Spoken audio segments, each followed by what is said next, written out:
그러면 이제부터 나의 골을 바로 보고 사랑 생명을 찾는 길에 한 발자국 다가서 보자. 이를 위해서는 좀 더 구체적인 접근이 필요하다. 그래서 이제부터는 좀 더 구체적인 예를 가지고 사랑 생명을 찾는 길을 모색해 보도록 하겠다. 우선 우리의 마음을 구성하고 있는 주요 구조물들의 항목을 분류한 다음에 그 순서대로 진행해 보자. 인간관계, 물질돈, 언어지식, 동일시. 사실 인간의 고통은 인간과의 관계에서 제일 많이 발생한다고 할 수 있다. 이 항목에서는 주로 나의 연애 체험을 가지고 이야기를 전개해 볼까 한다. 내가 사랑에 한참 빠져 있을 때의 얘기다. 물론 그녀도 나를 매우 사랑하고 있었다. 어느 날 나는 그녀와 만나기로 약속을 했다. 약속한 날이 되어 나는 그녀를 만나기 위해서 시내버스를 타고 30분 정도 가서 약속 장소에 찾아갔다. 아직 그녀는 와 있지 않았다. 잠시 후에 그녀가 들어왔다. 아이고 맙소사. 나는 깜짝 놀랐다. 그녀 혼자가 아니었다. 친구들과 함께 온 것이다. 나는 같은 테이블에 앉아서 저녁 식사를 하고 술 한 잔을 간단히 함께 했다. 그리고 얼마 뒤 그녀가 나에게 하는 말, 난 친구들과 할 얘기가 있으니까 먼저 가. 오, 이런 제길. 나는 무척 기분이 나빴다. 나는 시내버스를 타고 오면서 여러 가지 생각을 했다. 어떻게 그럴 수가 있을까? 사랑하는 사람이 왔는데 친구들을 데리고 오는 것은 무슨 일이며 또 나를 보내고 친구들과 얘기를 나누겠다는 것은 무슨 일인가? 나는 도저히 이해가 안 되었다. 내 마음은 고통스러웠다. 나는 그 이유를 곰곰이 생각해 보았다. 내가 기분 나빴던 건 그 원인이 그녀한테 있는 게 아니라 나한테 있는 것이다. 내가 기분 나쁘게 된 것은 내가 원하는 바람이 이루어지지 않았기 때문이다.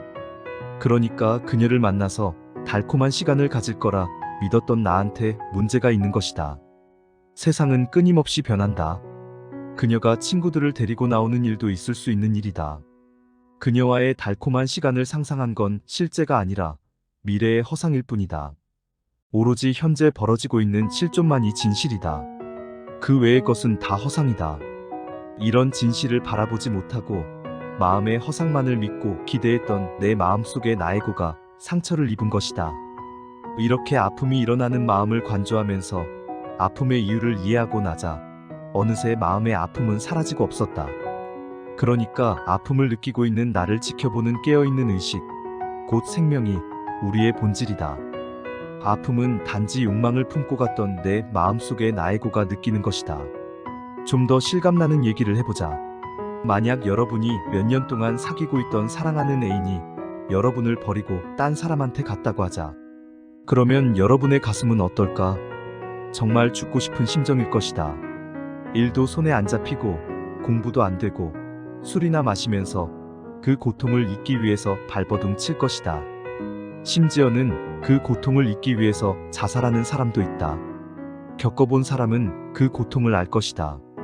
정말 가슴이 무너지는 아픔 속에 죽고만 싶은 그 심정.